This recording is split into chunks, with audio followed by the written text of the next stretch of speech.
Welcome to வெற்றிவாக YouTube channel. ரொம்ப நாளா எல்லாருமே எதிர்பார்த்துக்கிட்டு இருந்த தளபதி 69 தளபதியினுடைய 69வது படத்தினுடைய பெயர் என்னவாக இருக்கும் அப்படின்னு சொல்லி எல்லாருமே எதிர்பார்த்துட்டு இருந்தாங்க. ஒரு சில நாட்களுக்கு முன்பாக ஒரு ரூமர் கிளம்பியது, தளபதியினுடைய முதல் படம் நாளைய தீர்ப்பு, அப்ப இந்த கடைசி படத்திற்கும் நாளைய தீர்ப்புன்னு தான் பெயர் வரப்போகிறது அப்படின்னு சொல்லி ஆல்மோஸ்ட் அதை ரொம்ப அப்படிதான் சொல்லி சொன்னாங்க. தளபதியினுடைய தந்தையார் எஸ்ஏசி அவர்களும் ஒரு இன்டர்வியூல நானும் அப்படித்தான் கேள்விப்பட்டேன் அப்படின்னு சொல்லி சொன்னதை நம்ம பார்த்தோம். ஜனவரி 26 இந்தியாவினுடைய குடியரசு தினம். நேற்றைக்கு காலையில சரியாக 11 மணிக்கு தளபதியினுடைய 69வது படத்தினுடைய அந்த ஃபர்ஸ்ட் லுக் போஸ்டர் வெளியானது. அதே மாதிரி சாயங்காலம் 4 மணிக்கு தளபதியினுடைய அந்த 69வது படத்தினுடைய செகண்ட் போஸ்டரும் வெளியாகிறது. இது தமிழகத்தினுடைய சினிமா வட்டாரத்திலையும் சரி, அரசியல் வட்டாரத்திலையும் சரி ஒரு பெரிய பரபரப்பையும் ஒரு எதிர்பார்ப்பையும் உருவாக்கி இருக்கிறது. இந்த போஸ்டர்கள் சொல்லக்கூடிய செய்தி என்ன, இதுல என்ன குறியீடுகள் இருக்குது அப்படிங்கிறத பத்தி தான் இந்த வீடியோல முழுசா பார்க்க போறோம். இந்த வெற்றிவாக யூடியூப் சேனலை சப்ஸ்கிரைப் பண்ணாம பாக்குறவங்க சப்ஸ்கிரைப் பண்ணிக்கோங்க, பெல் பட்டனை கிளிக் பண்ணி வச்சுக்கோங்க. அப்பதான் நம்ம அடுத்தடுத்து போடக்கூடிய வீடியோக்கள் உங்களுக்கு நோட்டிபிகேஷன்ல வரும். இந்த படத்தினுடைய தலைப்பு என்ன அப்படின்னா ஜனநாயகன் அப்படின்னு வச்சிருக்காங்க. ஜனநாயகன் அப்படின்ட்டு. இப்ப ஜனநாயகன் அப்படின்னா என்ன அர்த்தம்னா ரெண்டு விஷயமா நம்ம எடுத்துக்கலாம். ஒண்ணு, ஜனங்களின் நாயகன், ஜனங்கள்னா மக்கள், மக்களின் நாயகன், மக்களினுடைய நாயகன் அப்படிங்கிறது அர்த்தம். இன்னொன்னு என்ன அப்படின்னா ஜனநாயகன் அப்படின்னா ஜனநாயகம் அப்படிங்கிறது ஒரு சித்தாந்தம், ஒரு கொள்கை வடிவு. இப்ப ஜனங்களுக்கு தான் உரிமை, ஜனங்களுக்கு தான் அதிகாரம், ஜனங்கள் சொன்னா மக்கள், மக்களுக்கு தான் உரிமை, மக்களுக்கு தான் அதிகாரம், மக்களுடைய விருப்பம் என்னவோ அதன்படி ஆட்சி அதிகாரம் நடப்பதுதான் ஜனநாயகம் அப்படின்னு சொல்லுவாங்க. இன்னைக்கு சமீபத்துல இந்த நாட்டுல ஜனநாயக நாடுன்னு சொல்லக்கூடிய இந்தியாவில் ஜனநாயகம் கேள்விக்குறியாகி இருக்கிறது. இந்தியாவை முழுமையாக ஆட்சி செய்யக்கூடிய ஒன்றிய அரசானாலும் சரி, தமிழ்நாட்டை ஆட்சி செய்யக்கூடிய திமுகவினுடைய ஆட்சி அதிகாரத்தின் கீழ் இருக்கக்கூடிய தமிழ்நாட்டிலையும் சரி, ஜனநாயகம் அப்படிங்கிறது கேள்விக்குறியாய் இருக்கிறது. அப்ப இந்த ஜனநாயகத்தை மீட்டெடுக்க வேண்டிய பொறுப்பும் கடமையும் இந்த நாட்டினுடைய ஒவ்வொரு குடிமகனுக்கும் இருக்கிறது. இந்த நாட்டினுடைய ஜனநாயகத்தை மீண்டும் மீட்டெடுத்து ஒரு மக்களாட்சி தத்துவத்தில் ஆட்சி செய்யணும் அப்படிங்கிற கொள்கை அடிப்படையில் தான் தளபதி அவர்கள் இன்றைக்கு அரசியல் கட்சியை ஆரம்பித்திருக்கிறார்கள். அதை வலியுறுத்தக்கூடிய வகையில் கூட இந்த ஜனநாயகத்தை மீட்டெடுக்கக்கூடிய நபர், ஜனநாயகத்தை மீட்டெடுப்பவன், ஜனநாயகத்தை பாதுகாப்பவன் அப்படிங்கிற அர்த்தத்திலையும் இந்த ஜனநாயகன் அப்படிங்கிற டைட்டில நம்ம எடுத்துக்கலாம். சரி, இந்த ஜனநாயகன் அப்படிங்கிறதே ஒரு அரசியல் சார்ந்து ஜனங்களின் நாயகனாக இருந்தாலும் சரி, அல்லது ஜனநாயகம் அப்படிங்கிறது ஜனநாயகத்தை பாதுகாப்பவர், ஜனநாயகத்தை மீட்பவர் அப்படின்னு இருந்தாலும் இது ஒரு அரசியல் அப்படிங்கிறது இதுல இருக்குது அப்படின்னு தெரிஞ்சுக்கலாம். ஹெச் வினோத் ஒரு சில நாட்களுக்கு முன்பாக ஒரு இன்டர்வியூல சொல்லும் போது இதுல அரசியல் இல்லை அப்படின்னு சொன்னாரு. அது எந்த அடிப்படையில் சொன்னாருன்னு தெரியல. ஆனா ஃபர்ஸ்ட் லுக் போஸ்டர்ல முழுக்க இது ஒரு அரசியல் சார்ந்த ஒரு இதா தான் இருக்குது. என்ன அப்படின்னா தளபதி ஒரு வேன் மேல நின்று செல்ஃபி எடுக்கிறது மாதிரியும் பின்னாடி மக்கள் கூட்டமாக இருக்கிறாங்க, ஒயிட் அண்ட் ஒயிட்ல நிக்கிறாங்க. இது அவருடைய வாழ்க்கையில ஏற்கனவே நடந்த ஒரு சம்பவத்தை ரீகிரியேட் பண்றது மாதிரி தான் இருக்குது.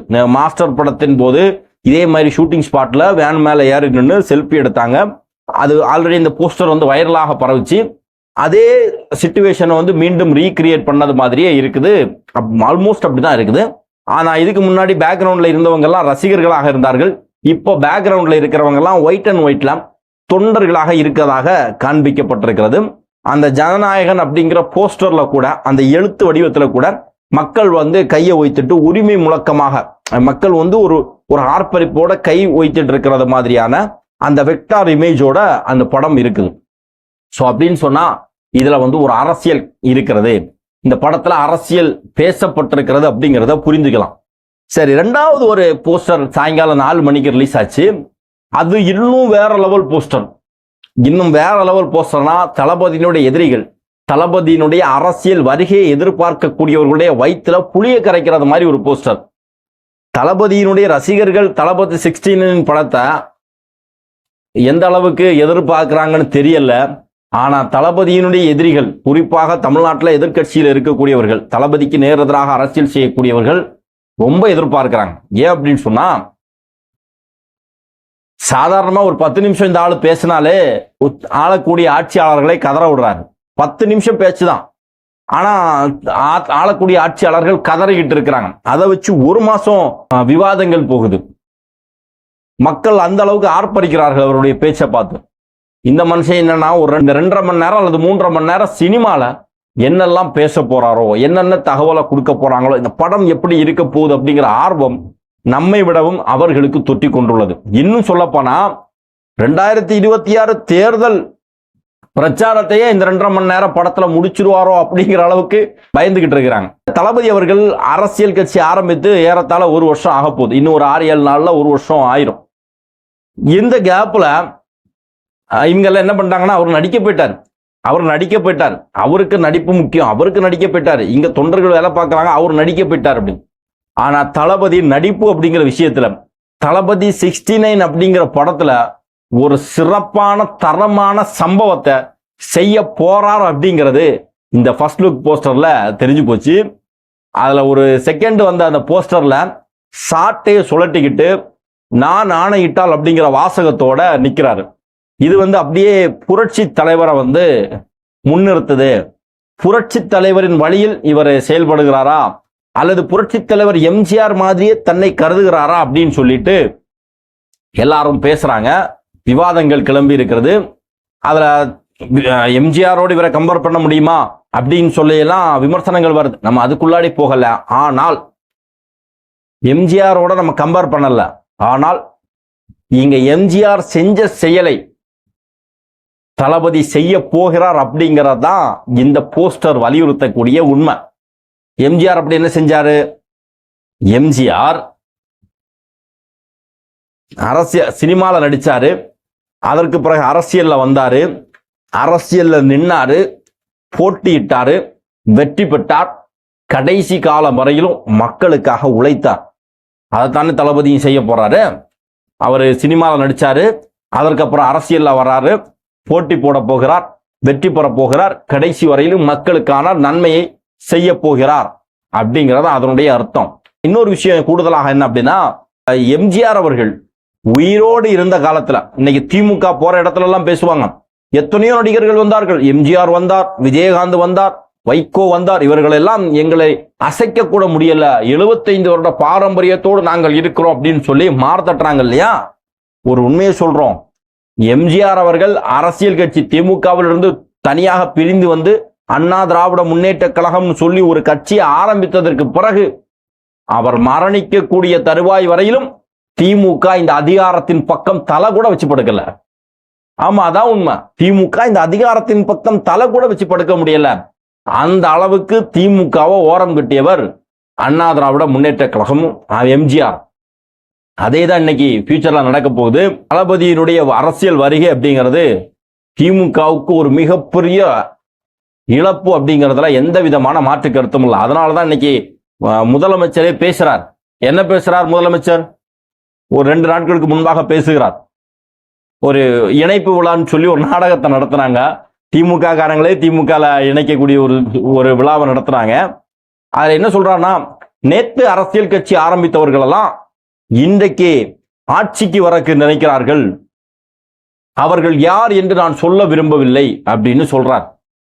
நீங்க சொல்ல வேணாம் முதல்வரை, நீங்க சொல்ல வேண்டாம் மு.க. ஸ்டாலின் அவர்களை, மக்களுக்கு தெரியும் யார் கட்சி ஆரம்பித்தார், யார் ஆட்சிக்கு வர இருக்கிறார் அப்படிங்கிறது மக்களுக்கு தெரியும். நீங்க சொல்ல வேண்டிய அவசியம் இல்ல. அதுல கூடுதலாக இன்னொரு வார்த்தை சொல்றீங்க, இந்த மேடையில சொல்லி இந்த மேடையினுடைய கண்ணியத்தை நாங்கள் கலைக்க விரும்பல அப்படிங்கிறீங்க. ஏன்னா மேடையில இருந்ததெல்லாம் காந்தி, நேரு, அண்ணா, பெரியாரு, இந்த நாட்டுக்காக தேசத்திற்காக ரத்தம் சிந்தி போராடியவர்கள் தானே அந்த மேடையில இருந்தாங்க. நீங்க தளபதியினுடைய பேரை சொல்லி அந்த மேடையினுடைய கண்ணியத்தை சீர்குலைக்காம இருக்கிறதுக்கு இருந்ததெல்லாம் ஊழல் செய்யறது, ஆட்டையை போடுறது, கமிஷன் அடிக்கிறது, டாஸ்மாக்ல கமிஷன் அடிக்கிறது, இந்த கட்ட பஞ்சாயத்து செய்யறது, பிரியாணி சாப்பிட்டுட்டு காசு தர மாட்டேன்னு சொல்லி அவன் மூஞ்சிலே பாக்ஸிங் பண்றது, அப்படிப்பட்டவங்களை தூக்கி மேடையில உட்கார வச்சுக்கிட்டு இது கண்ணியமான மேடைன்னு சொன்னா நல்லது. அந்த அயோக்கியத்தனமான மேடையில தளபதியினுடைய பெயரை உச்சரிக்காததுக்கு உங்களுக்கு நாங்க நன்றி சொல்றோம். ஆமா, அடுத்து சொல்றாங்க, நேத்தைக்கு வந்தவர்கள் ஆட்சிக்கு வர இருக்கிறார்கள். நேற்றைக்கு கட்சி ஆரம்பிச்சது ஆட்சிக்கு வர்றதுக்கு தான். அதுக்காக தானே கட்சி ஆரம்பிச்சோம். பின்ன கட்சி ஆரம்பிச்சு உங்ககிட்ட கூட்டணிங்கிற பேர்ல தொண்டர்களை அடமான வச்சு 2 சீட்டு 3 சீட்டை வாங்கி கடைசி வரையிலும் உங்களுக்கு ஜால்ரா அடிச்சுக்கிட்டு, கடைசி வரையிலும் எங்களுடைய தொண்டர்களை உங்களை விலை பேசி வித்துக்கிட்டு, இந்த நாட்டு மக்களுக்கும் இந்த மக்களுடைய நலன்களுக்கு எந்த பிரச்சனை வந்தாலும் அதை கண்டும் காணாமல் கண்ணையும் காதையும் பொத்தி மூடி மௌனியாக இருந்து கொண்டு இருப்பதற்கு கட்சி ஆரம்பிக்கல. அதற்காக கட்சி ஆரம்பிக்கல.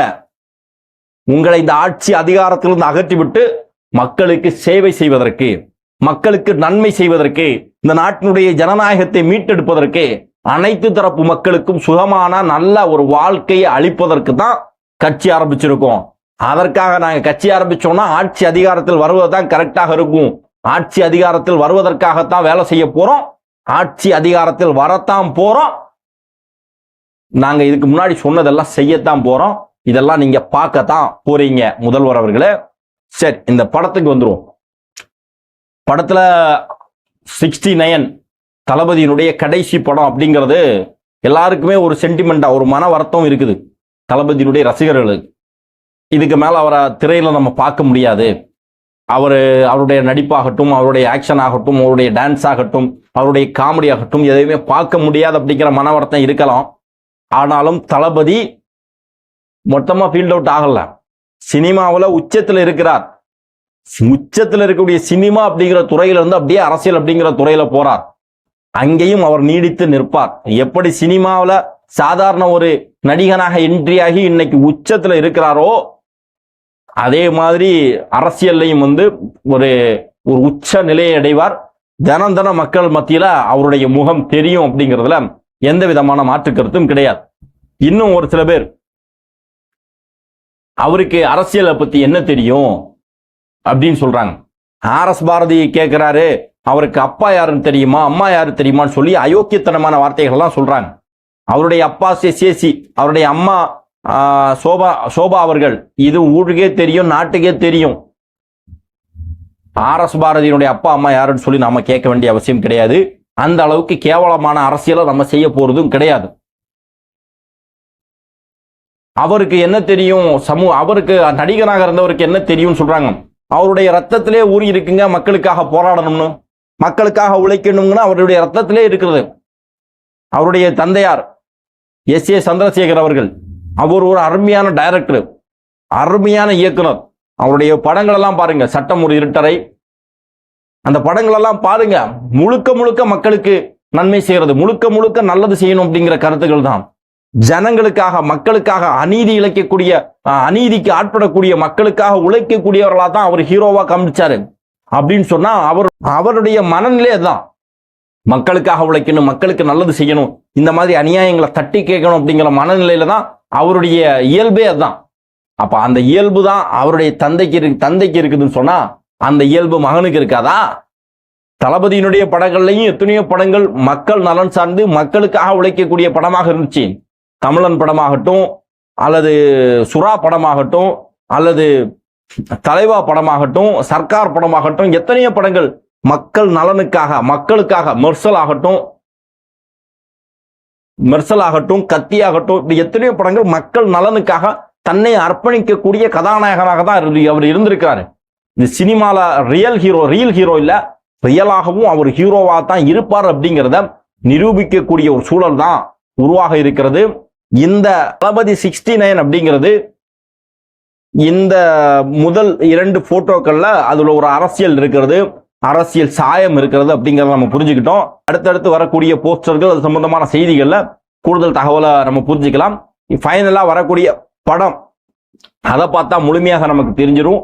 ஆனா ஒரே ஒரு விஷயம் மட்டும்தான் சொல்றோம், இந்த தளபதி 69 இந்த ஜனநாயகன் அப்படிங்கிற படம் அப்படிங்கிறது தமிழக வெற்றி கழகத்திற்கும் தளபதி அவர்களுடைய அரசியலுக்கும் நிச்சயமாக ஒரு படிக்கல்லாக, ஒரு உதவியாக இருக்கும் அப்படிங்கிறதுல எந்த விதமான மாற்று கருத்தும் கிடையாது.